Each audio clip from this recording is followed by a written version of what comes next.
ಓಂ ತದೇತತ್ಸಹಸ್ರಂ ತತ್ಸರ್ವಂ ತಸ್ಯ ಮೇನ್ನಂ ಮಿತ್ರಂ ದಕ್ಷಿಣಂ ಸದಿತಿ ಪ್ರಾಣಃ ಪರೋಕ್ಷಪ್ರಿಯ ಇವ ಹಿ ದೇವಾಃ ಪರೋಕ್ಷಪ್ರಿಯ ಇವ ಹಿ ದೇವಾಃ. ಓಂ ಮುಕ್ತಾನಾಂ ಪರಮಾಗತಯೇ ನಮಃ. ಓಜೀಯೋ ಧೃಷ್ಣೋ ಸ್ಥಿರಮಾತನುಷ್ವ ಪತಿಂ ವೋ ಅಜ್ಞಾನಾಂ ಮಾಪ್ಯಾದಭನ್ ಯಾತು ಧಾನ ದುರೇವಾಧ್ಯೇನೂನಾಮಿಷುಧ್ಯಸಿ. ಶ್ರೀ ಗುರುಭ್ಯೋ ನಮಃ.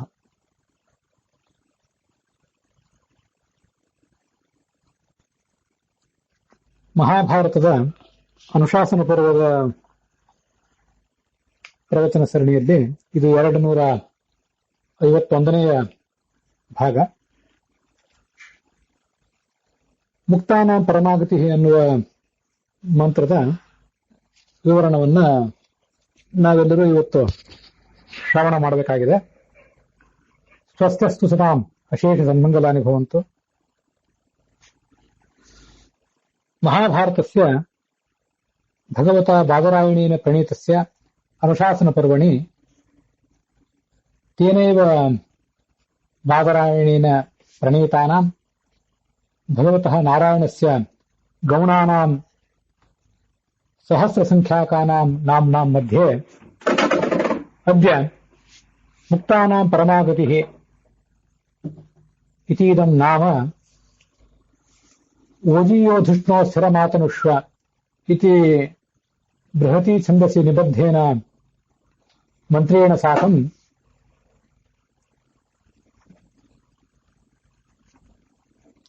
ಸರ್ವಾನ್ ಅಸ್ಮಾನ್ ಶ್ರೋತೃನ್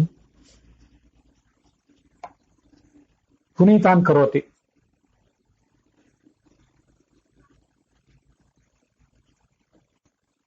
ಇಮೇ ಖಲು ಸರ್ವೇ ಪ್ರಸಂಗಾಃ ಶ್ರವಣಾದಿರೂಪಾಃ ಮನನಾದಿರೂಪಾಃ ಧ್ಯಾನಾದಿರೂಪಾಶ್ಚ ಮದಾಃ ಹರ್ಷದಾಯಕಾಃ ಹರ್ಷದಾಯಕತ್ವಾತ್ ಮದಾಃ ಇತಿ ಶಾಸ್ತ್ರೇಷು ವ್ಯವಹ್ರಿಯಂತೆ. ಏವಂಚ ತಾನಿ ಇಮಾನಿ ನಾಮಾನಿ ಶ್ರುತ್ವಾ ಮತ್ವಾ ತದರ್ಥರೂಪಂ ಭಗವಂತಂ ಧ್ಯಾತ್ವಾ ಚ ಸರ್ವೇ ವಯಂ ಆನಂದಮನುಭವಾಮಃ. ತತ್ರ ಅಯಂ ಮಂತ್ರಃ.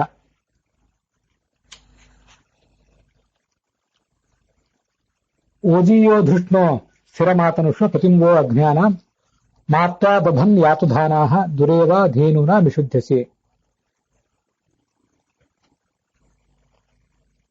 ಅದಕ್ಕೆ ಈ ಮಂತ್ರಕ್ಕೆ ಮಂತ್ರದ ಸೂಕ್ಷ್ಮ ರೂಪವಾದದ್ದು ಮುಕ್ತಾನಾಂ ಪರಮಾಗತಿ ಅಂತ. ಆ ವಿಷ್ಣು ಸಹಸ್ರನಾಮದ ಆ ಮಂತ್ರ, ಸ್ತೋತ್ರದ ಆ ಮಂತ್ರ, ಆ ಒಂದು ನಾಮ ನಮಗೇನಂತ ತಿಳಿಸ್ತದೆ? ಪರಮಾತ್ಮ ನಮಗೆ ಈ ಸಂಸಾರದಲ್ಲಿದ್ದಾಗ ಅದಕ್ಕಿಂತ ಪೂರ್ವಭಾವಿಯಾಗಿ ಸೃಜ್ಯಾವಸ್ಥೆಗೆ, ಸೃಷ್ಟಿಗೆ ನಾವಿನ್ನೂ ಬರದೇ ಇದ್ದಾಗ, ಸೃಷ್ಟಿಗೆ ಬಂದ ಮೇಲೆ, ಮುಂದೆ ಸೃಷ್ಟಿಗೆ ಬಂದಾಗ, ಸೃಷ್ಟಿಯ ಈ ಎಲ್ಲ ಪ್ರಕ್ರಿಯೆಗಳನ್ನ ದಾಟಿ ಮುಕ್ತಿ ಹೋದಾಗ ಕೂಡ ನಮಗವನು ಪರಮಾಗತಿಯಾಗಿದ್ದಾನೆ. ಸಂಸಾರದಲ್ಲಿದ್ದಾಗ ಸುದೀರ್ಘವಾದ ಸಾಧನೆಯನ್ನು ಮಾಡಿ ಸಾಕಾಷ್ಠ ಸಾ ಪರಾಗತಿ ಅಂತ ಅವನನ್ನೇ ಕಾಠಕೋಪನಿಷತ್ತಿನಲ್ಲಿ ಹೇಳಿದಂತೆ ಚಿಂತಿಸಿ ಮುಕ್ತಿಗೆ ಹೋದ ಬಳಿಕನೂ ಕೂಡ ಯಾವತ್ತೂ ನಮಗವನು ಸ್ವಾಮಿಯಾಗಿರ್ತಾನೆ ಅನ್ನೋದನ್ನ ಸ್ಥೂಲವಾಗಿ ಆ ನಾಮ ನಮಗೆ ತಿಳಿಸ್ತದೆ. ಆ ಮಂತ್ರ ನಮಗೆ ಏನು ಸಂದೇಶ ಕೊಡ್ತದೆ? ಮಂತ್ರದಲ್ಲಿ ಮುಕ್ತಾನಾಂ ಪರಮಾಗತಿ ಅನ್ನುವ ಅರ್ಥ ಹೇಗೆ ಅಡಕಾಗಿದೆ ಅಂತ ಅನ್ನೋದನ್ನ ಈಗ ನೋಡೋಣ. ಓಜೀಯ, ರಘುನಾಥ ತೀರ್ಥರು ತಮ್ಮ ವ್ಯಾಖ್ಯಾನದಲ್ಲಿ ಹೇಳಿದಂತ ಅರ್ಥ ಇದು.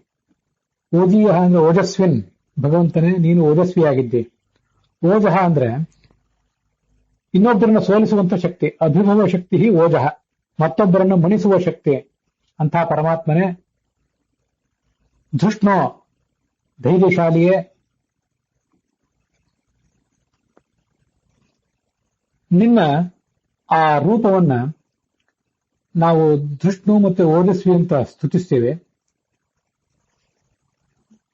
ಮತ್ತೆ ನೀನು ಭಕ್ತರಿಗೆ ಪ್ರಿಯನೂ ಕೂಡ ಆಗಿದ್ದೆ. ಆದ್ರಿಂದ ಸ್ಥೈರ್ಯಂ, ನಮಗೆ ಒಂದು ಸ್ಥೈರ್ಯವನ್ನು ಕೊಡಬೇಕು. ಸ್ಥಿರ ಅಂದ್ರೆ ಸ್ಥೈರ್ಯ ಅಂತ ಅರ್ಥ, ರಘುನಾಥ ತೀರ್ಥ ಮಾಡಿದ ಅರ್ಥ.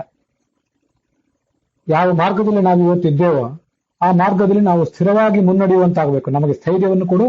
ಜ್ಞಾನಂಚ ಆತನುಷ್ವ, ಸ್ಥಿರ ಆತನುಷ್ವ, ಸ್ಥೈರ್ಯವನ್ನು ಕೊಡು, ಜ್ಞಾನವನ್ನು ಕೂಡ ಕೊಡು. ನಮ್ಮ ಜ್ಞಾನವನ್ನ ನೀನು ನಿತ್ಯ ಬೆಳೆಸು. ನಿನ್ನನ್ನ ಅನುಸರಿಸಿ, ಮುಂದಲ್ಲಿ ಉತ್ತರಾರ್ಧದಲ್ಲಿ ತ್ವ ಅಂತಿದೆ, ತ್ವ ನಿನ್ನನ್ನ ಅನುಸರಿಸಿ ನಾವು ನಮ್ಮ ಈ ಸಾಧನೆಯನ್ನು ಮುಂದುವರಿಸಿದರೆ ಮತ್ತೆ ಭಗವಂತನ ರೂಪವನ್ನು ಸಾಕ್ಷಾತ್ಕರಿಸಿಕೊಂಡ್ರೆ ಆಗ ನಮಗೆ ಈ ದುರ್ಮಾರ್ಗಗಾಮಿಗಳಾದಂತಹ ಸ್ವಯಂ ದುರ್ಮಾರ್ಗಗಾಮಿಗಳು, ಈ ರಾಕ್ಷಸರು, ದುಷ್ಟಶಕ್ತಿಗಳು, ಮತ್ತೆ ನಮ್ಮನ್ನು ಕೂಡ ದುರ್ಮಾರ್ಗದಲ್ಲಿ ಸೆಳೆದು ಒಯ್ಯುವವರು, ಅಂಥ ಯಾತುಧಾನರು ಒಂದು ದೈತ್ಯ, ರಾಕ್ಷಸ ಮೊದಲಾದವರು ಇವರೆಲ್ಲರೂ ಕೂಡ, ಅಥವಾ ರಾಕ್ಷಸರೇ ಆಗ್ಬೇಕು ಅಂತಿಲ್ಲ, ನಮ್ಮದೇ ಆದ ದುರ್ಗುಣಗಳು, ಅವಿದ್ಯಾ, ಅನಾದಿಯಾದಂತಹ ಅವಿದ್ಯಾ, ನಾವು ಮಾಡುವಂತಹ ಕರ್ಮಗಳು, ಇವೆಲ್ಲವೂ ಕೂಡ ನಾವು ಸ್ವಲ್ಪ ದಾರಿ ತಪ್ಪಿದ್ರು, ಎಚ್ಚರ ತಪ್ಪಿದ್ರು ಕೂಡ, ಎಚ್ಚರ ತಪ್ಪಿದಾಗ ನಮ್ಮನ್ನು ದಾರಿ ತಪ್ಪಿಸ್ತಾರೆ ಅವರು. ಅದಕ್ಕಾಗಿ ಅವರನ್ನು ದುರೇವಾಹ ಅಂತ ಹೇಳಿದ್ದಾರೆ. ನಾವು ಎಚ್ಚರ ತಪ್ಪಬಾರದು. ಹಾಗಿದ್ದಾಗ ನಮ್ಮನ್ನ ಸರಿಯಾದ ಮಾರ್ಗದಲ್ಲಿ ಭಗವಂತ ಮುನ್ನಡೆಸ್ತಾನೆ. ಈ ದುಷ್ಟ ಶಕ್ತಿಗಳಾಗಲಿ, ಅನಾದಿಯಾದಂತಹ ಅವಿದ್ಯಾ ಕರ್ಮ ಮೊದಲಾದವುಗಳಾಗಲಿ ನನ್ನನ್ನ ಹಿಂಸಿಸಿದಿರಲಿ, ನನ್ನನ್ನು ಅನ್ನೋದಕ್ಕಿಂತ ನಮ್ಮನ್ನು ಅವು ಯಾವತ್ತೂ ಹಿಂಸಿಸದಿರಲಿ. ಮಾ ಅಸ್ಮಾನ್ ನ ಪೀಡೆಯಂತು. ನೀನು ಭಕ್ತಪ್ರಿಯನಾಗಿದ್ದೆ, ಆದ್ರಿಂದ ನಮಗೆ ಅಪರೋಕ್ಷ ಜ್ಞಾನ ಇತ್ಯಾದಿಗಳನ್ನು ಕೊಡಬೇಕು.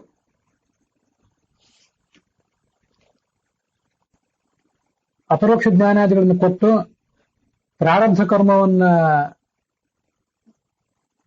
ಅದರ ಅನುಭವವನ್ನು ಕೊಟ್ಟು, ಅದರ ಮೂಲಕ ನಾವೇನು ಅನುಭವಿಸಬೇಕಾಗಿದೆ ಪ್ರಾರಬ್ಧ ಕರ್ಮದಿಂದ ಜನ್ಮಾದಿಗಳನ್ನ, ಆ ಮೂಲಕ ಪ್ರಾರಬ್ಧ ಕರ್ಮವನ್ನು ಸವಿಸಿ ನಾವು ನಿನ್ನನ್ನು ತಲುಪುವಂತೆ ಮಾಡು ಅಂತ ಅದರ ತಾತ್ಪರ್ಯ. ಮತ್ತೆ ನೀನು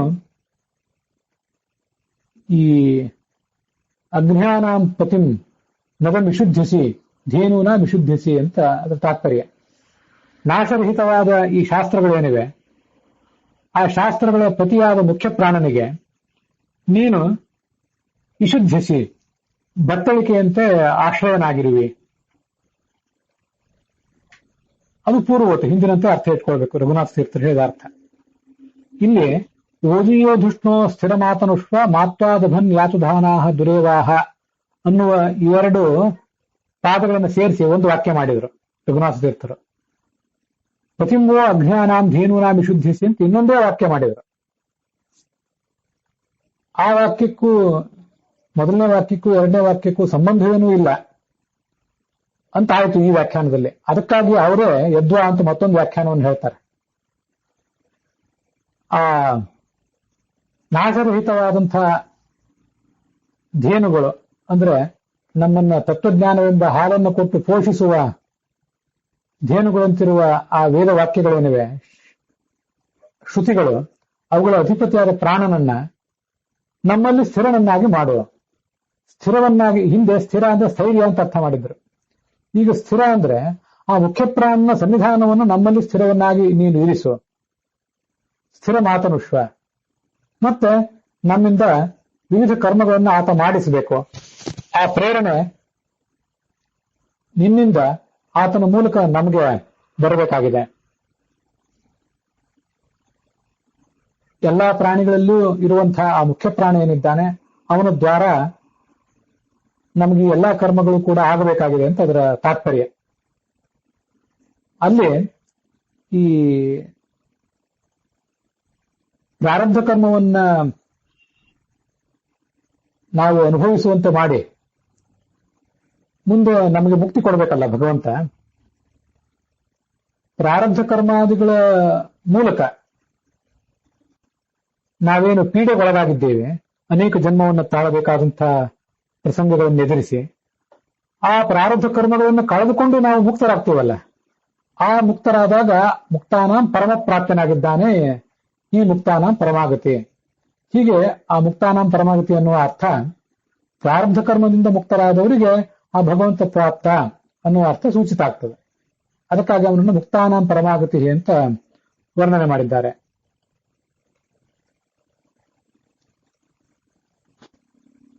ಈ ರಘುನಾಥ ತೀರ್ಥ ಹೇಳಿದ ಅರ್ಥ ನಾವೀಗ ಶ್ರವಣ ಮಾಡಿದ್ದೇವೆ. ಮುಂದೆ ನನಗೆ ತೋಚಿದಂತಹ ಒಂದು ಅರ್ಥವನ್ನು ಹೇಳ್ತೇನೆ, ವಿದ್ವಾಂಸರು ಅದನ್ನ ಪರಾಮರ್ಶಿಸಬೇಕು.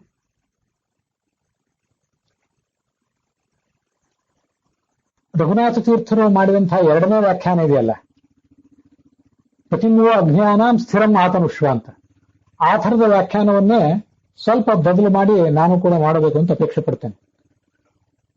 ನಾನೀಗಾಗಲೇ ಹಿಂದೆ ಅನೇಕ ಬಾರಿ ಹೇಳಿದ್ದೆ, ಒಂದು ಮಹಾಭಾರತಾದಿ ಶಾಸ್ತ್ರಗಳ ಒಂದು ಶ್ಲೋಕ ಅಥವಾ ಒಂದು ವೇದ ಮಂತ್ರ ನಮ್ಮ ಕಣ್ಣೆದುರಿಗೆ ಬಂದ್ರೆ ಅದು ಒಂದೇ ಕಡೆ ಆ ಪ್ರಸಂಗಕ್ಕನುಸಾರವಾಗಿ ಆ ಕವಿಯಿಂದ ರಚಿತವಾದಂತಹ ಮಂತ್ರ ಅಥವಾ ಶ್ಲೋಕ ಅದಕ್ಕೊಂದು ಅರ್ಥ ಏನಾದ್ರೂ ಹೇಳಿಯೇ 10ನೇ ಮಂಡಲದಲ್ಲಿ ಒಂದಿಷ್ಟು, 8ನೇ ಮಂಡಲದಲ್ಲಿ ಒಂದಿಷ್ಟು ಬಂದಿರುವಂತಹ ಮಂತ್ರಗಳು, ಓಜಿಯೋ ಧೃಷ್ಣೋ ಸ್ಥಿರ ಮಾತನುಷ್ವ ಮಾಪ್ತಾದಭನ್ ಯಾತುಧಾನಾಹ ದುರೇವಾಹ ಅಂತ 10ನೇ ಮಂಡಲದಲ್ಲಿ ಬಂದಿದ್ದು, ಪತಿಂಗೋ ಅಜ್ಞಾನಾಂ ಧೇನೂನಾಂ ವಿಶುದ್ಧಸಿ ಅಂತ 8ನೇ ಮಂಡಲದಲ್ಲಿ ಬಂದಿದ್ದು. ಅದರಲ್ಲಿ 10ನೇ ಮಂಡಲದ ಒಂದು ಪಾದ, 8ನೇ ಮಂಡಲದ ಒಂದು ಪಾದ, ಮತ್ತೆ 10ನೇ ಮಂಡಲದ ಒಂದು ಪಾದ, 8ನೇ ಮಂಡಲದ ಒಂದು ಪಾದ, ಹೀಗೆಲ್ಲ ಮಾಡಿ ಬೃಹತಿ ಛಂದಸ್ಸಿನ ಈ 8ನೇ ಮಂತ್ರವನ್ನೇನು ಹೆಡೆದಿದ್ದಾರಲ್ಲ, ಆಗ ಬೇರೆ ಬೇರೆ ಕಡೆಯಿಂದ ತಂದ ತುಣುಕುಗಳಾದ್ದರಿಂದ ಅವುಗಳಿಗೊಂದು ಏಕರೂಪವಾದಂತಹ ಇಡೀ ಶ್ಲೋಕಕ್ಕೆ ಏಕರೂಪವಾದ ಅನ್ವಯ ಮತ್ತೆ ಅರ್ಥವನ್ನ ತೆಗೆದುಕೊಂಡು ಚೆನ್ನಾಗಿರ್ತದೆ. ಆಗದೇ ಇದ್ದು ಅನಿವಾರ್ಯವಾದರೆ ಏಕವಾಕ್ಯವನ್ನ ಮಾಡ್ಲಿಕ್ಕಾಗದೆ 2 ವಾಕ್ಯಗಳನ್ನ, ಆಗದೇ ಇದ್ದು 3 ವಾಕ್ಯಗಳನ್ನಾದ್ರೂ ಮಾಡಿ ಅದಕ್ಕೆ ತಾತ್ಪರ್ಯವನ್ನ ನಾವು ಚಿಂತಿಸಬೇಕಾಗ್ತದೆ. ಪ್ರತಿಮೋ ಅಜ್ಞಾನಂ ಅನ್ನುವುದನ್ನ ಸ್ಥಿರ ಮಾತನುಷ್ವ ಅನ್ನೋದ್ರ ಜೊತೆ ಜೋಡಿಸಬೇಕು ಅಂತ ನನಗೂ ಕಂಡಾಗ ರಘುನಾಥ ತೀರ್ಥರು ಅದೇ ಅರ್ಥವನ್ನು ಹೇಳಿದ್ದು ಗಮನಕ್ಕೆ ಬಂತು. ಈ ವೇದಗಳ ಅಧಿಪತಿಯಾದ ಮುಖ್ಯ ಪ್ರಾಣನನ್ನು ನನ್ನಲ್ಲಿ ಸ್ಥಿರವನ್ನಾಗಿ ಮಾಡುವ ಅಂತ ಹೇಳಿದ್ದಾರೆ. ಹಾಗಿರುವಾಗ ಸ್ಥಿರ ಅನ್ನೋ ಶಬ್ದಕ್ಕೆ ಸ್ಥೈರ್ಯ ಅಂತ ಅರ್ಥ ಮಾಡಬೇಕಾಗಿಲ್ಲ. ಸ್ಥಿರ ಅನ್ನೋ ಶಬ್ದಕ್ಕೆ ಸ್ಥಿರ ಅಂತಾನೆ ಅರ್ಥ. ಇದೇ ಅರ್ಥವೇ ನಮಗೆ ಉಚಿತ ಆಗ್ತದೆ. ಅಂಥ ಅರ್ಥವನ್ನೇ ನಾನು ಕೂಡ ಹೇಳುವ ಪ್ರಯತ್ನ ಮಾಡ್ತೇನೆ. ಮತ್ತೆ ರಘುನಾಥ ತೀರ್ಥರ ಅರ್ಥದಲ್ಲಿ ನಿನ್ನನ್ನು ಭಕ್ತಪ್ರಿಯ ಅಂತ ಹೇಳ್ತಾರೆ. ತಾಂ ಭಕ್ತಪ್ರಿಯ ಮಾಹುಹು. ಆದ್ರಿಂದ ನಮಗೆ ಅಪರೋಕ್ಷ ಜ್ಞಾನಾದಿಗಳನ್ನು ಕೊಟ್ಟು ಪ್ರಾರಬ್ಧ ಕರ್ಮವನ್ನು ಬಿಡಿಸಿ ನಮಗೆ ನೀನು ಪ್ರಾಪ್ತನಾಗಬೇಕು ಅಂತಿದೆಯಲ್ಲ, ಅಲ್ಲಿ ಪ್ರಾರಬ್ಧ ಕರ್ಮವನ್ನು ಬಿಡಿಸಿ ಅಂತಿದೆ. ಪ್ರಾರಬ್ಧ ಕರ್ಮವನ್ನು ಬಿಡಿಸಿ ಅನ್ನುವುದು ಆ ಮೂಲ ಮಂತ್ರದಲ್ಲಿಯೂ ಕಾಣಿಸುವುದಿಲ್ಲ.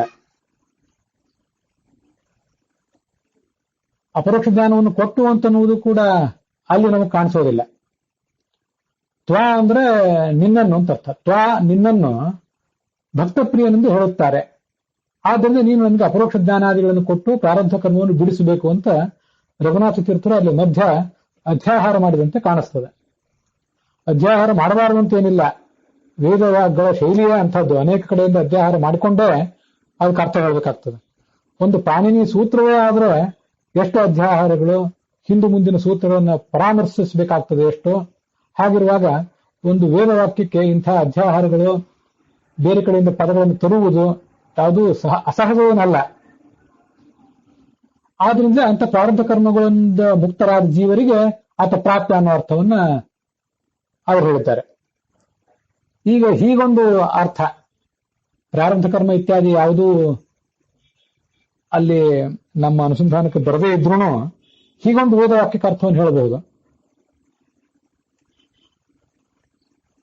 ಓಜಿಯ ಓಜಸ್ವಿನ್, ಓಜಸ್ವಿಯಾದ, ಮತ್ತೆ ಧೃಷ್ಣೋ ಧೈರ್ಯಶಾಲಿಯಾದ ಇಂದ್ರನೇ ಪರಮೇಶ್ವರಿಶಾಲಿಯಾದ ಭಗವಂತನೇ ಓಜಿಯೋ ಧೃಷ್ಣೋ ಇಂದ್ರ ಅಂತ ಮೊಟ್ಟ ಮೊದಲ ಮಂತ್ರದಿಂದ, ಇದಕ್ಕೆ ಎಲ್ಲ ಮಂತ್ರಗಳಿಗೆ ಇಂದ್ರನೇ ದೇವತೆ ಆದ್ರಿಂದ ಬಂದಿರುವಂತಹ ಒಂದು ಸಂಬೋಧನ ಅದು. ಅಂತಹ ಪರಮೇಶ್ವರಿಶಾಲಿಯಾದ ಭಗವಂತನೇ ದುರೇವಾಹ ಯಾತುಧಾನಾಹ ದುರೇವಾಹ ಅಂತಿದೆಯಲ್ಲ, ದುರ್ಮಾರ್ಗಗಾಮಿಗಳಾದಂತಹ ಸ್ವಯಂ ದುರ್ಮಾರ್ಗಿಗಳಾದ ಇತರರನ್ನು ದುರ್ಮಾರ್ಗಕ್ಕೆ ಸೆಳೆವ ಯಾತುಧಾನಾಹ ದುಷ್ಟ ರಾಕ್ಷಸರು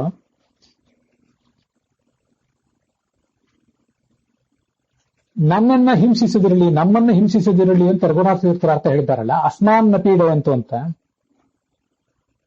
ಅಲ್ಲಿ ಮೂಲ ಶ್ಲೋಕದಲ್ಲಿ ಅಸ್ಮಾನ್ ಅಂತ ಇಲ್ಲ, ನಮ್ಮನ್ನು ಅನ್ನುವ ಮಾತಲ್ಲಿಲ್ಲ.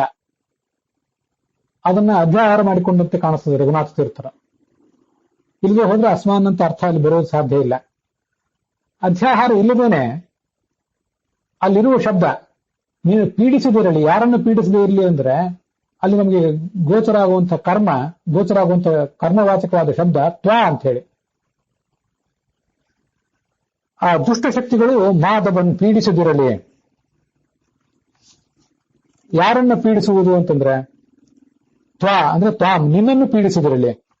ಅದೇನು ಭಗವಂತನಿಗೆ ದುಷ್ಟಶಕ್ತಿಗಳು ಪೀಡೆ ಬಂದದ್ದು ಯಾವಾಗ ಅಂದ್ರೆ ಭಗವಂತನಿಗೆ ಪ್ರಾಪ್ತವಾಗಿಲ್ಲ, ಪ್ರಾಪ್ತವಾಗಿರುವುದು ನಮ್ಮಲ್ಲಿರುವ ಭಗವಂತನ ಸನ್ನಿಧಾನಕ್ಕೆ.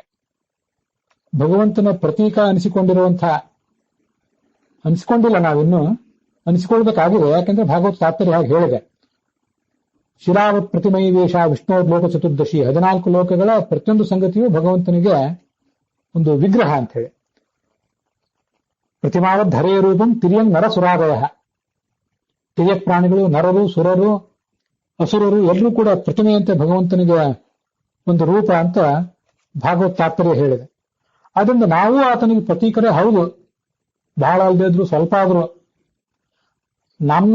ನಾವು ಆ ಭಗವಂತನಿಗೆ ಪ್ರತೀಕ ಏನಾಗಿದ್ದೇವಲ್ಲ, ನಮ್ಮನ್ನ ಈ ದುಷ್ಟಶಕ್ತಿಗಳು ನಮ್ಮಲ್ಲಿರುವ ಆ ಭಗವಂತನ ಸನ್ನಿಧಾನವನ್ನ ಮೈ ವರ್ತಮಾನಂ ತವ ಸನ್ನಿಧಾನಂ ಮಾ ಪೀಡೆಯಂತು, ನೇರವಾಗಿ ಭಗವಂತನನ್ನೇ ಪೀಡಿಸುವುದು ಅಂದ್ರೆ ಭಗವಂತನ ವಿಗ್ರಹವನ್ನು ಒಡೆದು ಹಾಕಿ ಅದಕ್ಕೆ ಅಪಚಾರ ಮಾಡಿದ್ರು ಅಂತೆಲ್ಲ ಹೇಳ್ತಿರ್ತಾರಲ್ಲ, ಅಪಚಾರ ಆಗಿದ್ದು ವಿಗ್ರಹಕ್ಕೆ. ಹಾಗಾದ್ರೆ ಒಳಗಿರುವ ಭಗವಂತನ ಸನ್ನಿಧಾನಕ್ಕೂ ಕೂಡ ಅಪಚಾರ ಆದಂತೇನೆ ಅಲ್ವಾ ಅಲ್ಲಿ. ಅದರಂತೆ ನಮ್ಮನ್ನ ಭಗವಂತನ ಭಕ್ತರಾಗಿ ಸನ್ಮಾರ್ಗದಲ್ಲಿ ಮುನ್ನಡೆಯಬೇಕಾದಂತಹ ನಮ್ಮನ್ನ ಆ ಮಾರ್ಗದಿಂದ ವಿಚಲಿತರನ್ನಾಗಿ ಮಾಡಿದರೆ ಈ ದುಷ್ಟಶಕ್ತಿಗಳು ಒಳಗಿರುವ ಭಗವಂತನ ಸನ್ನಿಧಾನಕ್ಕೆ ಅಪಚಾರ ಆದಂತೆ. ಆದ್ರಿಂದ ಮಾತ್ವಾದಭನ್, ಇದು ರಘುನಾಥ ತೀರ್ಥರು ಮಾಡಿದ ಅರ್ಥಕ್ಕಿಂತ ನಾನು ಮಾಡಿದ ಅರ್ಥ ಭಿನ್ನವಾಗಿರುವುದು ಹೀಗೆ. ನಮ್ಮನ್ನು ಪೀಡಿಸದಿರಲಿ ಅಂತ ಅವರು ಅರ್ಥ ಮಾಡಿದ್ರು, ನಿನ್ನನ್ನು ಪೀಡಿಸದಿರಲಿ ಅಂತ ತ್ವ ಅಂತ ಅಲ್ಲಿದೆಯಲ್ಲ ಅದನ್ನು ನೇರವಾಗಿ ಇಟ್ಕೊಂಡಿದ್ದೇನೆ ನಾನು ಅಷ್ಟೇ. ನಿನ್ನನ್ನು ಪೀಡಿಸದೇ ಇರಲಿ ಅಂದ್ರೆ ನಿನ್ನ ಪ್ರತೀಕವಾದ ನಮ್ಮ ದೇಹವನ್ನ, ನಮ್ಮ ವ್ಯಕ್ತಿತ್ವವನ್ನ ಅವರು ದುಷ್ಟವನ್ನಾಗಿ ಮಾಡಿ ನಿನ್ನನ್ನು ಪೀಡಿಸದೇ ಇರಲಿ ಅಂತ ಅದರ ಅರ್ಥ.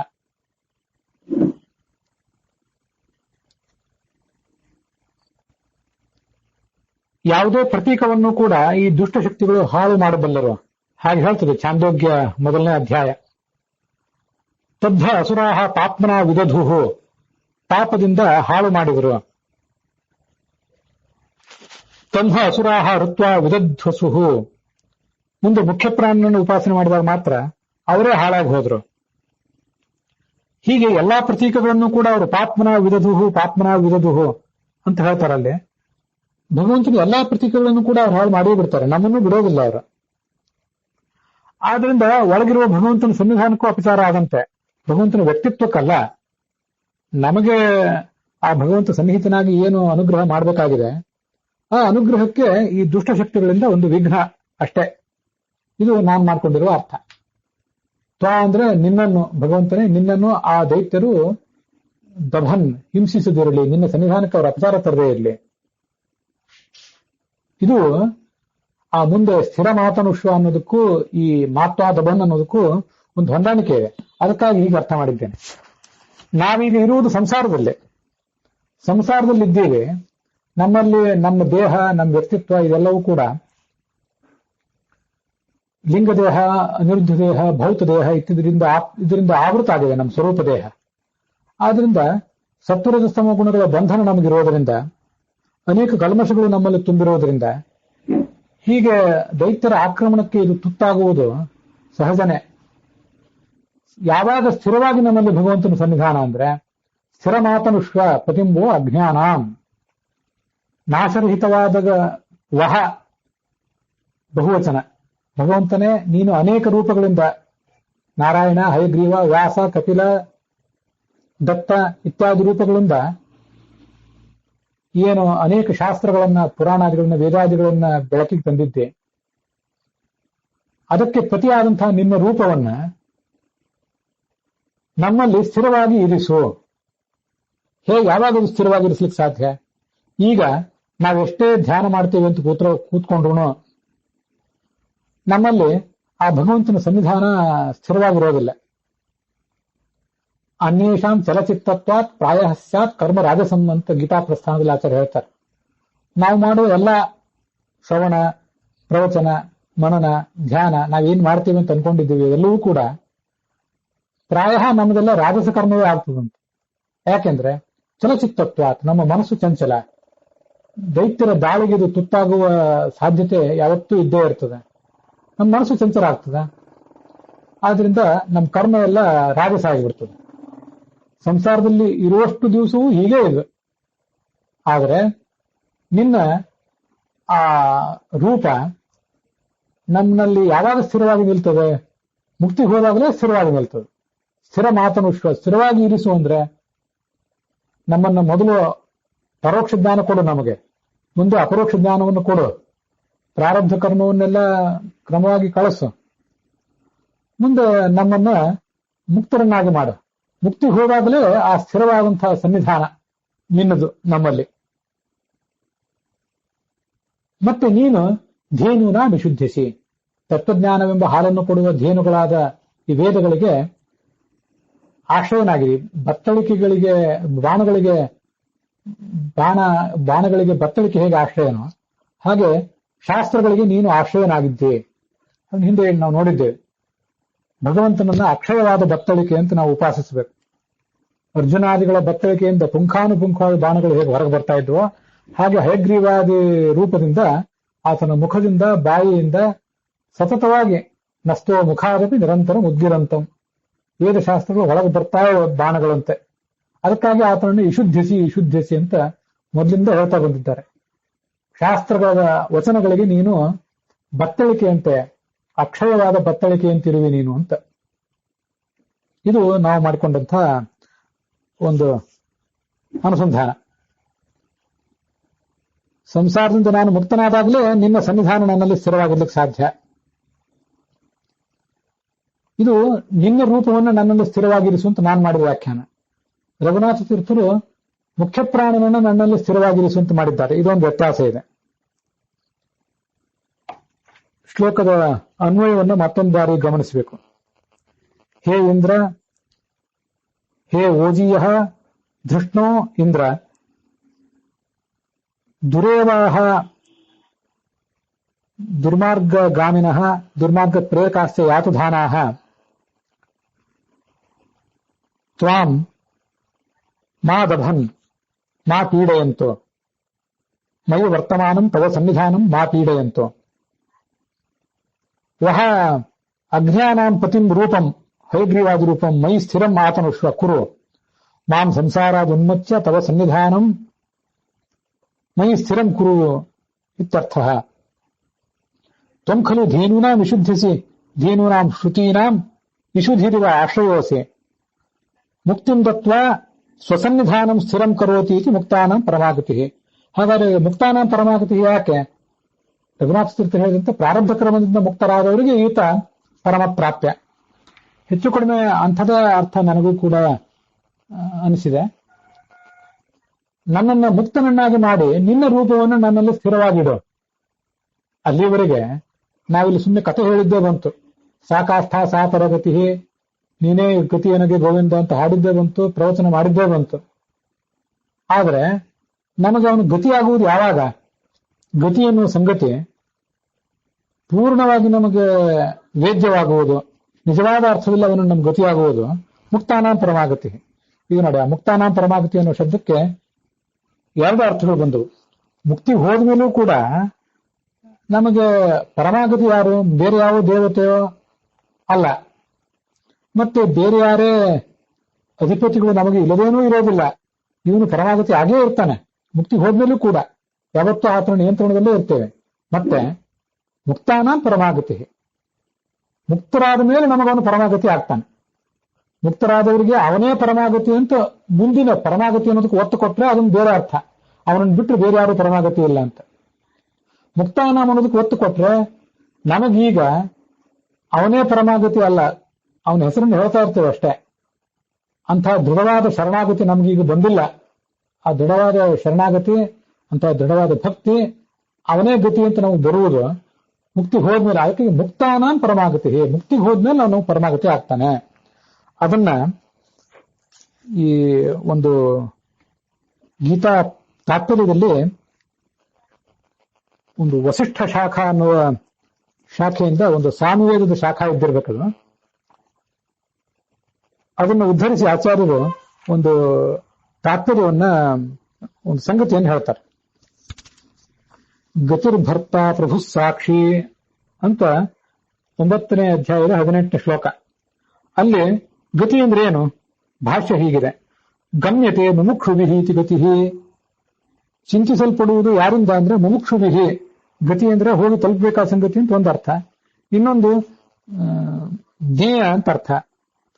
ಮೋಕ್ಷವನ್ನ ಬಯಸುವವರು ಅವನನ್ನು ತಿಳಿಯಲು ಪ್ರಯತ್ನ ಪಡ್ತಾರೆ, ಅವನನ್ನು ಹೋಗಿ ತಲುಪಲಿಕ್ಕೆ ಪ್ರಯತ್ನ ಪಡ್ತಾರೆ. ಅದೇ ಸಾಮವೇದದ ವಾಸಿಷ್ಠ ಶಾಖಾದಲ್ಲಿ ಬರುವಂತ ಮಾತು. ಅಥ ಕಸ್ಮಾತ್ ಉಚ್ಯತೆ ಗತಿ ರೀತಿ. ಅವನು ಗತಿ ಅಂತ ಯಾಕೆ ಹೇಳ್ತಾರ್ರಿ ಅಂದ್ರೆ ಬ್ರಹ್ಮೈವ ಗತಿ, ಅವನೇ ಗತಿ. ಗತಿ ಅಂದ್ರೆ ಯಾರು?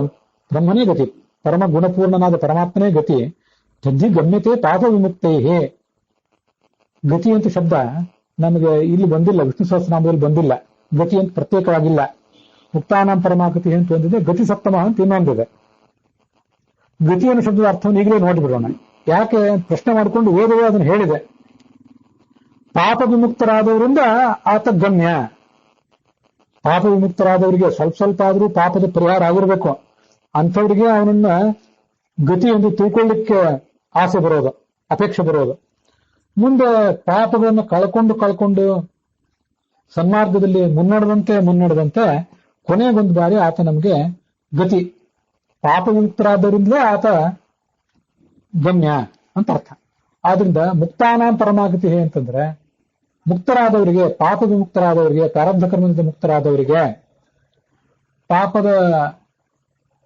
ಪ್ರಾರಬ್ಧ ಕರ್ಮದ ಫಲವಾಗಿ ಪ್ರಾಪ್ತವಾಗಿರುವ ಈ ಸ್ವರೂಪ ದೇಹ, ನಮ್ಮ ಭೌತ ದೇಹ, ಅನಿರುದ್ಧ ದೇಹ, ಮತ್ತೆ ಮೂಲತಃ ಅನಾದಿ ಕಾಲದಿಂದಿರುವ ಲಿಂಗ ದೇಹ, ಇದರಿಂದ ಮುಕ್ತರಾದ ಮೇಲೆ ಅವನು ನಮಗೆ ಪರಮಾಗತಿ ಆಗ್ತಾನೆ. ಯಾವತ್ತೂ ಗತಿ ಆಗಿರ್ತಾನೆ. ನಮಗೆ ಅರ್ಥ ಆಗೋದು ಸಾಕಾಷ್ಠ ಸಾ ಪರಾಗತಿ, ಭಗವಂತನ ಆ ಪರಾಗತಿತ್ವ ಅನ್ನೋದು ನಮ್ಗೆ ಅರ್ಥ ಆಗೋದು ಆವಾಗ. ಅಲ್ಲಿವರೆಗೆ ಅದು ಪೂರ್ಣ ಅರ್ಥ ಆಗೋದಿಲ್ಲ. ಅದಕ್ಕೆ ಆ ಮಾತಿಗೆ ಆ ಅರ್ಥ ಇದೆ. ಯಾಕೆಂದ್ರೆ ಶಾಸ್ತ್ರದಲ್ಲಿ ಹೇಳಿರುವಂತಹ ಯಾವುದೇ ಸಂಗತಿ ಆ ಭಗವಂತನ ಪಾರಮ್ಯ, ಅವನನ್ನೊಬ್ಬನ್ ಬಿಟ್ಟರೆ ಬೇರೆ ಏನೂ ಇಲ್ಲ ಅನ್ನುವುದು. ಅಂಥ ಒಂದು ಪೂರ್ಣವಾದ ಶರಣಾಗತಿ ಮೇಲ್ಮೇಲೆ ಹೋದಂತೆ ಬರ್ತಾ ಹೋಗ್ತದೆ. ಆದ್ರೂ ಭಿದ್ಯತೆ ಹೃದಯ ಗ್ರಂಥಿ ಛಿದ್ಯಂತೆ ಸರ್ವ ಸಂಶಯಾ ಕ್ಷೀಯಂತೆ ಚ ಅಸ್ಯ ಕರ್ಮಾಣಿ ತಸ್ಮಿನ್ ದೃಷ್ಟೇ ಪರಾವರೆ. ಭಗವಂತನನ್ನು ಕಂಡ ಮೇಲೆ ಆ ಲಿಂಗದೇಹ ಹರಿದು ಹೋಗ್ತದೆ. ಛಿದ್ಯಂತೆ ಸರ್ವ ಸಂಶಯಾ, ಭಗವಂತನಿಗೂ ನಮಗೂ ಇರುವಂತಹ ಸಂಬಂಧದ ಕುರಿತಾಗಿ ಏನೇ ಸಂಶಯಗಳಿದ್ರೆ ಸಂಶಯಗಳ ಪರಿಹಾರ ಕಾಣ್ತವೆ. ನಮ್ಮ ಕರ್ಮಗಳು ಕ್ಷೀಣ ಆಗ್ತವೆ. ಇದೆಲ್ಲ ಆಗುವುದು ಆತನ ಕಂಡ ಮೇಲೆ. ದೃಷ್ಟವೇ ಆತ್ಮನೀಶ್ವರೇ ಅಂತ ಶ್ವೇತಾಶ್ವತರ ಉಪನಿಷತ್ನಲ್ಲಿ, ತಸ್ಮಿನ್ ದೃಷ್ಟೇ ಪರಾವರೆ ಅಂತ ಮತ್ತೊಂದು ಕಡೆ ಭಾಗವತದಲ್ಲಿ, ಅಥವಾ ಇದೇ ಸ್ವಲ್ಪ ಹಿಂದೆ ಮುಂದಾಗಿಯೂ ಇದ್ದಿರಬಹುದು. ಇದು ನಾವು ಮಾಡಿಕೊಂಡಿರುವಂತಹ ಅರ್ಥ. ಹೀಗೆ ಮುಕ್ತರಾದ ಮೇಲೆ ನಮಗಾತ ಸ್ಥಿರವಾದ ಸನ್ನಿಧಾನವನ್ನ ನಮ್ಮಲ್ಲಿ ಇಡ್ತಾನೆ. ಅಲ್ಲಿವರೆಗೂ ಆ ಭಗವಂತನ ಸನ್ನಿಧಾನ ನಮ್ಮಲ್ಲಿ ಭಗವಂತ ವ್ಯಾಪ್ತ ಆದ್ರಿಂದ ಸನ್ನಿಹಿತನೇ ಆಗಿದ್ರು, ಆ ಸನ್ನಿಧಾನದ ಮೂಲಕ ಆತ ನಾವು ಮಾಡಬೇಕಾದಂತಹ ಅನುಗ್ರಹ, ಆ ಸನ್ನಿಧಾನದ ಅರಿವು ನಮಗಿರ್ಬೇಕಲ್ಲ, ಎಚ್ಚರ. ಅದೆಲ್ಲ ನಮಗೆ ಸ್ಥಿರವಾಗಿರುವುದು ಮುಕ್ತಿ ಹೋದ್ಮೇಲೆ. ಶ್ಲೋಕದ ತಾತ್ಪರ್ಯ ಒಟ್ಟಾರೆ, ಧೈರ್ಯಶಾಲಿಯೂ ಶತ್ರು ನಾಶಕನೂ ಆದ ಭಗವಂತನೇ, ದುರ್ಮಾರ್ಗಗಳಲ್ಲಿರುವ, ಸ್ವಯಂ ದುರ್ಮಾರ್ಗಕ್ಕೆ ನಮ್ಮನ್ನ ಸೆಳೆಯುವ ದುಷ್ಟಶಕ್ತಿಗಳು ನನ್ನಲ್ಲಿರುವ ನಿನ್ನ ಸನ್ನಿಧಾನವನ್ನ ಹಾಳುಗೆಡುವುದಿರಲಿ. ನಾಶರಹಿತವಾದ ಶಾಸ್ತ್ರಗಳ ಅಧಿಪತಿಯಾದ ನಿನ್ನ ಆ ರೂಪವನ್ನು ನನಗೆ ಮುಕ್ತಿ ಕರುಣಿಸು. ಮೊದಲು ಆ ರೂಪವನ್ನು ನನ್ನಲ್ಲಿ ಸ್ಥಿರವಾಗಿರಿಸು. ತತ್ವಜ್ಞಾನವೆಂಬ ಹಾಲನ್ನು ಕೊಡುವಂತಹ ವೇದಗಳೆಂಬ ಜೇನುಗಳಿಗೆ ನೀನು ಅಕ್ಷಯ ಬತ್ತಳಿಕೆಯಂತೆ ಆಶ್ರಯನಾಗಿದ್ದಿ. ಮುಕ್ತಿ ಕರುಣಿಸಿ ತನ್ನ ಸನ್ನಿಧಾನವನ್ನ ನಮ್ಮಲ್ಲಿ ಸ್ಥಿರವಾಗಿ ಇರಿಸುವವನಾದ್ರಿಂದ ಅಥ ಮುಕ್ತಾನಾಂ ಪರಮಾಗತಿ ಅಥ ಕಸ್ಮಾದುಚ್ಯತೆ ಗತಿರಿತಿ ತದ್ಧಿಗಮ್ಯತೆ ಪಾಪ ವಿಮುಕ್ತೈ ಅಂತ ಸಾಮವೇದದ ವ್ಯಾಸಿಷ್ಠ ಶಾಖ. ಇದು ನಾನು ಅಲ್ಲಿ ಮಾಡ್ಕೊಂಡಿರುವಂತಹ ಅರ್ಥ. ಅದನ್ನು ವಿದ್ವಾಂಸರು ಪರಾಮರ್ಶಿಸಬೇಕು. ಮುಂದೆ ಪರಮಾಗತಿ ಅಂತ ಅನ್ನೋದಕ್ಕೆ ಮತ್ತೇನು ಅರ್ಥಗಳಾಗಬಹುದು ಅಂತ ಅನ್ನೋದನ್ನ ನೋಡೋಣ. ಪರಮಗಮ್ಯ, ಕೊನೆಯ ಪ್ರಾಪ್ಯ ವಸ್ತು, ನಾವು ತಿಳ್ಕೊಳ್ಬೇಕಾದ ವಸ್ತುವಿನಲ್ಲಿ ಅತ್ಯಂತ ಶ್ರೇಷ್ಠವಾದ ವಸ್ತು, ನಾವು ಹೋಗಿ ತಲುಪಬೇಕಾದ ಸಂಗತಿಗಳಲ್ಲಿ ಅತ್ಯಂತ ಶ್ರೇಷ್ಠವಾದ ಕೊನೆಯ ತಾಣ ಮುಕ್ತಾನ ಪರಮಾಗತಿ. ಸ್ತ್ರೀಯರು ಮುಕ್ತಿಗೆ ಹೋಗೋದಿಲ್ಲ ಅಂತ ಕೆಲವರಿಗೆ ಭ್ರಾಂತಿ. ಸ್ತ್ರೀಯರು ಮುಕ್ತಿಗೆ ಹೋಗ್ತಾರೆ, ಅವರಿಗೂ ಬಿಂಬರೂಪನಾಗಿರ್ತಾನೆ ಅವನು, ಸ್ತ್ರೀರೂಪನಾಗೆ. ಸ್ತ್ರೀರೂಪದಿಂದ ಅವರಿಂದ ಸ್ತ್ರೀರೂಪನಾದ ಈ ಭಗವಂತ ಆ ಸ್ತ್ರೀಯರಿಂದ ಉಪಾಸನೆಯನ್ನು ಸ್ವೀಕಾರ ಮಾಡಿ ಅವರನ್ನ ಮುಕ್ತಿಗೆ ತಲುಪಿಸ್ತಾನೆ. ಇವೆಲ್ಲ ಕೆಲವು ಗೋವಿಂದಾಚಾರ್ಯ ಹೇಳಿದಂತಹ ಅರ್ಥಗಳು. ಮುಕ್ತಾನ ಪರಮಾಗತಿ ಅಂದ್ರೆ ಪರಂಪರಾಗತಿ, ಮುಕ್ತಾನ ಪರಂಪರಾಗತಿ ಅಂತ ಅದಿನ್ನೊಂದು ಅರ್ಥವನ್ನು ಹೇಳ್ತಾರೆ. ಅನೇಕ ಜನ ದೇವತೆಗಳು ಇರ್ತಾರೆ ನಮಗೆ, ಆ ಎಲ್ಲ ದೇವತೆಗಳ ಅಧೀನದಲ್ಲೇ ಇರ್ತೇವೆ ನಾವು. ಕೊನೆಯ ಗತಿ ಯಾರು? ನಮ್ಮ ಎಲ್ಲರ ಅಧೀನದಾಗಿಯೇ ನಾವು ಇರ್ತೇವೆ. ಕೊನೆಯ ಗತಿ ಯಾರು ಅಂದ್ರೆ ಪರಮಾತ್ಮನೇ ನಮಗೆ ಕೊನೆಯ ಆಶ್ರಯ ಸ್ಥಾನ, ಕೊನೆಯ ನಿಯಾಮಕ ಅಂತ ಅರ್ಥ.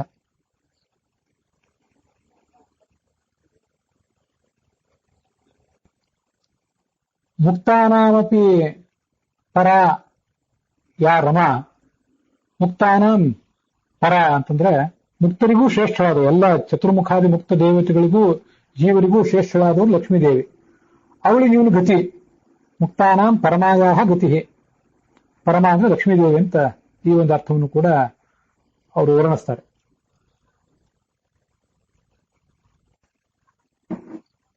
ಮುಕ್ತಾನ ಪರಮಾಗತಿ ಎನ್ನುವುದು ಭಗವಂತ ಒಂದು ನಾಮ, ಭಗವಂತನ ಒಂದು ರೂಪವನ್ನು ಹೇಳುವಂತಹ ಶಬ್ದ. ಅದು ಮುಕ್ತ ಪರಮಾಗತಿ ಅಂತ ಹೇಳ್ತಿರ್ತಾರೆ, ಹೇಳಬಹುದಿತ್ತು. ಯಾಕೆಂದ್ರೆ ಈ ಜಗತ್ತಿನಲ್ಲಿ ಯಾರಿಗಾದರೂ ಧನಸ್ವಾಮಿ ಅಂತ ಹೆಸರಿಟ್ರೆ, ಕ್ಷೀರಸ್ವಾಮಿ ಅಂತ ಒಬ್ಬ ವಿದ್ವಾಂಸನೂ ಇದ್ದಾನೆ.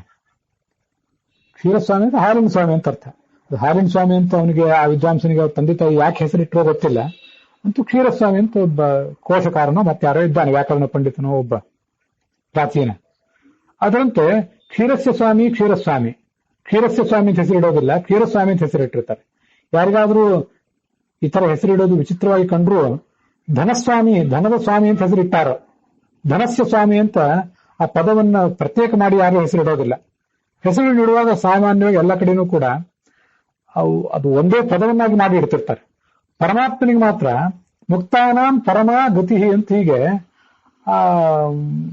ಮುಕ್ತಾನ ಮತ್ತು ಶಕ್ತಿ ವಿಭಕ್ತಿನ ಹಾಗೆ ಇಟ್ಕೊಂಡು ಯಾಕೆ ಅರ್ಥ ಹೇಳಿದ್ದಾರೆ? ಅದು ಅನೇಕ ರೀತಿಯಾದ ನಿರ್ವಚನ ಸಾಧ್ಯ ಆಗಲಿ ಅಂತ ಅರ್ಥ ಹೇಳಿದ್ದಾರೆ ಅಂತ ಅಲ್ಲಿ ಶಾಸ್ತ್ರಗಳ ಈ ಗೋವಿಂದಾಚಾರ್ಯರು ಅದನ್ನ ವ್ಯಾಖ್ಯಾನಿಸ್ತಾರೆ. ಮುಕ್ತಾನಾಂ ಅಪಿ ಅನಾ ಚೇಷ್ಟೈತ್ರಿ ಸರಸ್ವತಿ, ಮುಕ್ತರಿಗೂ ಯಾವತ್ತೂ ಎಲ್ಲ ಚಟುವಟಿಕೆಗಳನ್ನು ಮಾಡಿಸುವಂತವಳು ಸರಸ್ವತಿ, ಅವಳನ್ನ ಪಾಲಿಸುವಂಥವನು. ಮುಕ್ತಾನಾಂ ಪಹ, ಮುಕ್ತ ಅನ ಅಂದ್ರೆ ಮುಕ್ತರಾದವರಿಗೆ ಅನ ಅಂದ್ರೆ ಚೇಷ್ಟೆ ಮಾಡಿಸುವ ಸರಸ್ವತಿ. ಮುಕ್ತಾನಾಂ ಪಹ ವಾಯು, ಆ ತಸ್ಯ ರಮಾಯಾಶ್ಚ, ಮುಕ್ತಾನಾಂ ಪಸ್ಯ ರಮಾಯಾಶ್ಚ ಗತಿ. ಮುಕ್ತರ ಚಟುವಟಿಕೆಗಳನ್ನು ಮಾಡಿಸುವ ಸರಸ್ವತಿಯ ಪತಿಯಾದ ಚತುರ್ಮುಖ ಮತ್ತೆ ರಮಾ, ಇವರಿಬ್ಬರಿಗೂ ಗತಿ. ಹೀಗೆ ಹೇಳಿದಾಗ ಮುಕ್ತಾನಾಂ ಪರಮಾಗತಿ ಅನ್ನೋದು ಒಂದೇ ಶಬ್ದ ಆಗೋಯ್ತು. ಮುಕ್ತಾನಾಂ ಅನ್ನೋದು ಷಷ್ಠಿ ವಿಭಕ್ತಿ ಆಗಲೇ ಇಲ್ಲ. ಮುಕ್ತಾನ ಚ ರಮಾ, ಮುಕ್ತರಿಂದ ಎಲ್ಲಾ ಕೆಲಸಗಳನ್ನು ಮಾಡಿಸುವಂಥವಳು ರಮಾದೇವಿ. ಅವಳ ಅಧೀನವಾಗಿ ಎಲ್ಲರೂ ಕೂಡ ಇರ್ತಾರೆ.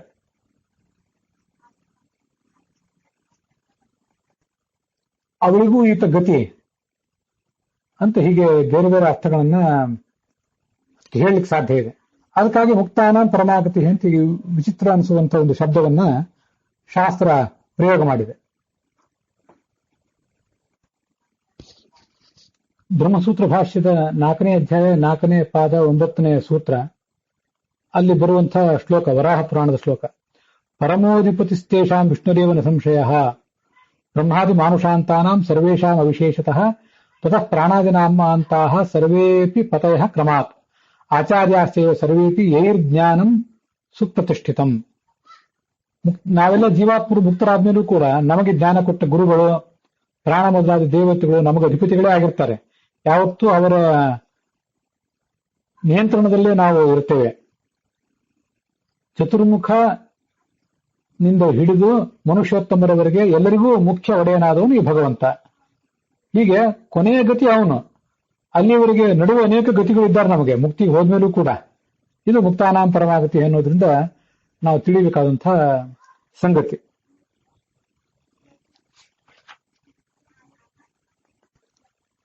ಗೀತಾ 9ನೇ ಅಧ್ಯಾಯ 29ನೇ ಶ್ಲೋಕ. ಸಮೋಹಂ ಸರ್ವಭೂತೇಷು ಅಂತ. ಯೇ ಭಜಂತಿ ತು ಮಾಂ ಭಕ್ತ್ಯಾ ಮಯಿತೇ ತೇಷು ಚಾಪ್ಯಹಂ. ಯಾರು ನನ್ನಲ್ಲಿ ಭಕ್ತಿ ಮಾಡ್ತಾರೋ ನಾನು ಅವರಲ್ಲಿ ಪ್ರೀತಿ ತೋರಿಸ್ತೇನೆ, ವಾತ್ಸಲ್ಯ ತೋರಿಸ್ತೇನೆ, ಅವರ ವಶನಾಗ್ತೇನೆ ನಾನು ಅಂತ ಭಗವಂತ ಹೇಳ್ಕೊಂಡದ್ದಿದೆ. ಅಲ್ಲಿ ಬರುವಂಥ ಒಂದು ಮಾತಿದು. ಪೈಂಗಿ ಖಿಲ, ಈ ಋಗ್ವೇದ ಖಿಲ ಇತ್ಯಾದಿಗಳು ಹೇಗಿರ್ತವೆ ಹಾಗೆ ಪೈಂಗಿ ಶ್ರುತಿಯ ಖಿಲ ಭಾಗ.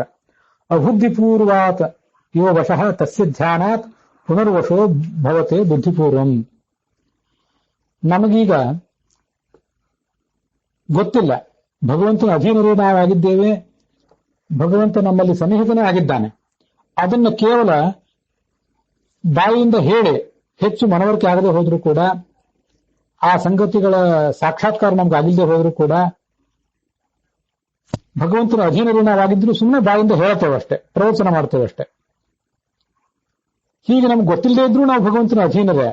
ಆದರೆ ಶ್ರವಣ ಮನನ ಧ್ಯಾನ ಇತ್ಯಾದಿಗಳನ್ನು ಮಾಡಿ ತಿಳಿದು ಕೊನೆಗೆ ಬುದ್ಧಿಪೂರ್ವಕವಾಗಿ ಅವನಿಗೆ ಅಧೀನರಾಗ್ತೇವೆ. ಅಧೀನರಾಗಿದ್ದೇವೆ ಅಂತ ಕ್ಷಣ ಕ್ಷಣಕ್ಕೂ ಅರಿವು ಬರುವುದು, ಮತ್ತೊಂದು ಆತನ ನಿಯಂತ್ರಣ ನಮ್ಮ ಮೇಲೆ ಇದೆ ಅಂತನ್ನುವುದು ಮರೆಯದಿರುವುದು ಮುಕ್ತಿಗೆ ಹೋದಾಗ. ಇಲ್ಲಿ ಅನೇಕ ಬಾರಿ ದೊಡ್ಡ ದೊಡ್ಡ ದೇವತೆಗಳು ಕೂಡ ಇದೆಲ್ಲವನ್ನು ನಾವು ಗಳಿಸಿದ, ನಾವು ಮಾಡಿದ ಸಾಧನೆ ಇದೆಲ್ಲವೂ ಕೂಡ ನಮ್ಮದೇ ಅಂತ ಭ್ರಮಿಸುವುದಿದೆ. ತಲವಕಾರ ಅದನ್ನು ವರ್ಣನೆ ಮಾಡ್ತದೆ. ಅಸ್ಮಾಕಮೇವಾಯಂ ವಿಜಯ ಅಸ್ಮಾಕಮೇವಾಯಂ ಮಹಿಮಾ.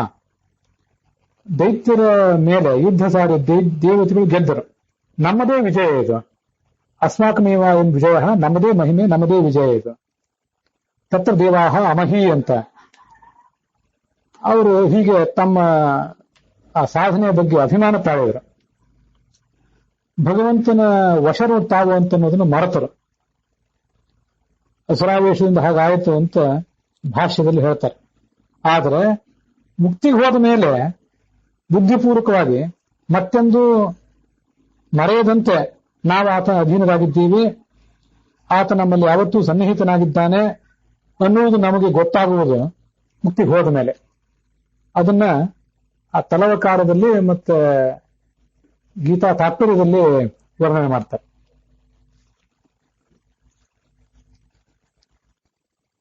ಲಕ್ಷಾಲಂಕಾರದಲ್ಲಿ ಮುಕ್ತಾನಾಂ ಪರಮಾಗತಿ ಅನ್ನುವುದನ್ನೇನು ವ್ಯಾಖ್ಯಾನಿಸಿಲ್ಲ.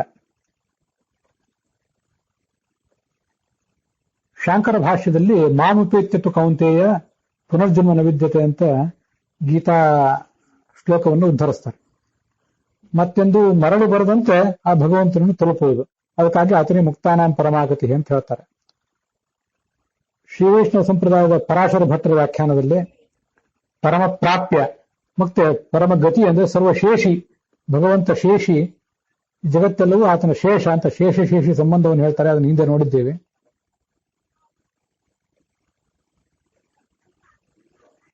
ಜ್ಞಾತ್ವಾ ದೇವಂ ಮುಚ್ಯತೆ ಸರ್ವಪಾಪೈ, ಭಗವಂತನನ್ನು ತಿಳ್ಕೊಂಡು ಎಲ್ಲ ಪಾಪಗಳಿಂದಲೂ ಜೀವನಾದವನು ಮುಕ್ತನಾಗ್ತಾನೆ. ಪರಾಶರ ಭಟ್ಟರ ಆ ವ್ಯಾಖ್ಯಾನದಲ್ಲಿ ಸಾಕಾಷ್ಠಾ ಸಾ ಪರಾಗತಿ ಎನ್ನುವ ಕಾಠಿಕೋಪನಿಷತ್ತಿನ ಮಾತನ್ನು ಉದ್ಧರಿಸ್ತಾರೆ. ಬ್ರಹ್ಮ ಸಾಧರ್ಮ್ಯ ಮಾಪನ್ನಾಹ ಮುಕ್ತ ತೇಷಾಂ ಪರಾಗತಿ ಮುಖ್ಯ ಪ್ರಾಪ್ಯ ತತಃ ಶೇಷಿ ಮುಕ್ತಾನಾಂ ಪರಮಾಗತಿ. ಬ್ರಹ್ಮನ ಸಮಾನತೆಯನ್ನು ಪಡಿತಾರೆ ಜೀವರು ಅಂತ ವಿಶಿಷ್ಟಾದ್ವೈತ ಸಿದ್ಧಾಂತ. ಆ ಮುಕ್ತರಿಗೆ ಅವನು ಪರಗತಿಯಾಗಿದ್ದಾನೆ, ಮುಖ್ಯ ಪ್ರಾಪ್ಯನಾಗಿದ್ದಾನೆ, ಶೇಷಿಯಾಗಿದ್ದಾನೆ, ಅವನೇ ಮುಕ್ತಾನಾಂ ಪರಮಾಗತಿ. ಸತ್ಯಸುಂದರ ವ್ಯಾಖ್ಯಾನದಲ್ಲಿ ಕೂಡ ಮುಕ್ತರಿಗೆ ಉತ್ತಮ ಗಮ್ಯ ಅನ್ನುವಂತಹ ಒಂದು ಅರ್ಥ. ಈಗಾಗಲೇ ನಾವು ನೋಡಿರುವಂತಹ ಅನೇಕ ಅರ್ಥಗಳಲ್ಲಿ ಅನೇಕ ಅರ್ಥಗಳನ್ನ ಆ ಸತ್ಯಸುಂದರ ವ್ಯಾಖ್ಯಾನನು ಕೂಡ ಸಂಕ್ಷಿಪ್ತವಾಗಿ ಹೀಗೆ ವರ್ಣನೆ ಮಾಡಿದೆ. ಹೀಗೆ ಸಂಸಾರದಲ್ಲಿರುವಂಥವರೆಲ್ಲರೂ ಕೂಡ ಮುಕ್ತಾನಾಂ ಪರಮಾಗತಿ ಅಂತ ಭಗವಂತನನ್ನ ಉಪಾಸಿಸಬೇಕು. ಅದಕ್ಕಾಗಿ ಈ ಶಬ್ದವನ್ನು ನಮಗೆ, ಈ ಒಂದು ನಾಮವನ್ನ ಶಾಸ್ತ್ರ ಹೇಳಿಕೊಡ್ತಾ ಇದೆ. ಸಂಸಾರದಲ್ಲಿರುವಂಥವರಿಗೆ ಪರಮಗತಿ ಅಂತ ನಮಗೆ ನಾಮವನ್ನು ಕೊಡ್ರಿ, ಸಂಸಾರದಲ್ಲಿ ನಾವೀಗ ತೊಳಲಾಡ್ತಾ ಇದ್ದೇವೆ, ಮುಕ್ತಾನಾಂ ಪರಮಾಗತಿ ಅನ್ನೋ ನಾಮವನ್ನು ನಾವು ಚಿಂತಿಸಿ ಏನು ಲಾಭ ಅಂತ ನಮ್ಗೆ ಯಾವಾಗಾದ್ರೂ ಅನಿಸಬಹುದು. ಯಾಕಂದ್ರೆ ನಮಗಾಗಬೇಕಾಗಿರುವುದು ದುಃಖಗಳ ಪರಿಹಾರ, ಸುಖಗಳ ಪ್ರಾಪ್ತಿ. ಆದ್ರೆ ಸಂಸಾರದಲ್ಲಿ ನಾವು ಎಷ್ಟೇ ಕಷ್ಟ ನಷ್ಟಗಳಲ್ಲಿ, ರೋಗ ರುಜಿನಗಳಲ್ಲಿ, ದುಃಖಗಳಲ್ಲಿ ನಾವು ಇದ್ರೂ, ಒದ್ದಾಡ್ತಾ ಇದ್ರೂ ಕೂಡ ಒಂದು ದಿವಸ ನಮಗೂ ಕೂಡ ಮುಕ್ತಿ ಆಗುವುದು ಸಾಧ್ಯ ಇದೆ. ನಮ್ಮಂತ ಅಲ್ಪರಿಗೂ ಕೂಡ ಮುಕ್ತಿ ಆಗುವುದು ಸಾಧ್ಯ ಇದೆ. ನಮಗೆ ಅಲ್ಲಿ ಅವನು ಪರಮಗತಿ ಆಗೇ ಆಗ್ತಾನೆ ಅನ್ನುವುದನ್ನು ಈಗ ಉಪಾಸನೆ ಮಾಡ್ತಾ ಹೋಗ್ಬೇಕು ನಾವು. ತಮ್ಮ ಯಥಾ ಉಪಾಸತೆ ತದೇವ ಭವತಿ. ಅವನು ನಾವು ಹೇಗೆ ಉಪಾಸಿಸ್ತೇವೋ ಹಾಗೆ ನಮಗೆ ಲಾಭ. ಅದಕ್ಕಾಗಿ ಮುಕ್ತಾನಾಂ ಪರಮಾಗತಿ ಅಂತ ಧ್ಯಾನಿಸಬೇಕು. ರಕ್ಷತೀತ್ಯೇವ ವಿಶ್ವಾಸ ತದೀಯೋಹಮಿತಿ ಸ್ಮೃತಿ. ಶರಣಾಗತಿತ್ಯೇಷ ವಿಷ್ಣುರ್ ಮೋಕ್ಷ ಫಲಪ್ರದ. ಮುಕ್ತಾನಾಂ ಪರಮಾಗತಿ ಅನ್ನೋದು ಒಂದು ಶರಣಾಗತಿ. ಇದು ಶರಣಾಗತಿಯ ಒಂದು ಭಾವವನ್ನು ನಮಗೆ ಕಲಿಸಿಕೊಡುವಂತಹ ನಾಮ. ರಕ್ಷತೀತ್ಯೇವ ಅಥವಾ ರಕ್ಷಿಷ್ಯತೀತ್ಯ ವಿಶ್ವಾಸ ಅಂತ ಹೀಗೇನೋ ಇದ್ದಿರಬೇಕು. ಏನಾದರೂ ಆಗಲಿ ಭಗವಂತ ನಮ್ಮನ್ನು ಕಾಪಾಡ್ತಾನೆ. ಎಷ್ಟೇ ಕಷ್ಟಗಳು ಬರಲಿ, ನಷ್ಟಗಳು ಬರಲಿ, ಕೊನೆಗೊಂದು ದಿವಸ ಆದರೂ ಭಗವಂತ ಕಣ್ಣು ತೆರೀತಾನೆ, ನಮ್ಮನ್ನು ಸ್ವೀಕಾರ ಮಾಡಿಯೇ ಮಾಡ್ತಾನೆ ಅನ್ನುವಂಥ ವಿಶ್ವಾಸ. ತದೀಯೋಹಂ, ನಾನು ಅವನವನು, ಅವನು ನಮಗೆ ಬಿಂಬ, ನಾನು ಅವನ ಪ್ರತಿಬಿಂಬ. ಸ್ಮೃತಿ, ಆ ಎಚ್ಚರ ಯಾವಾಗಲೂ ಇರಬೇಕು. ಇದಕ್ಕೆ ಶರಣಾಗತಿ ಅಂತ ಕರೀತಾರೆ. ಅದರ ಫಲ ಏನು ಅಂದ್ರೆ ಮೋಕ್ಷ. ಇದು ಕೂಡ ಆಚಾರ್ಯ ಗೀತಾ ಪ್ರಸ್ಥಾನದಲ್ಲಿ ಹೇಳಿರುವಂತಹ ಶರಣಾಗತಿಯ ವಿವರ. ಮುಕ್ತಾಯ ಮಾಡುವಾಗ ಕೃಷ್ಣಾಮೃತ ಮಹಾರ್ಣವದ ಸಂಸಾರೇಸ್ಮಿನ್ ಮಹಾಘೋರೆ ಜನ್ಮ ರೋಗ ಭಯಾಕುಲೆ ಅಯಮೇಕಃ ಮಹಾಭಾಗಃ ಪೂಜ್ಯತೆ ಯದಭೋಕ್ಷಜ ಅನ್ನೋ ಶ್ಲೋಕವನ್ನು ನೆನಪು ಮಾಡ್ಕೊಳ್ಳೋಣ. ಹೌದು, ಈ ಸಂಸಾರ ಮಹಾಘೋರ.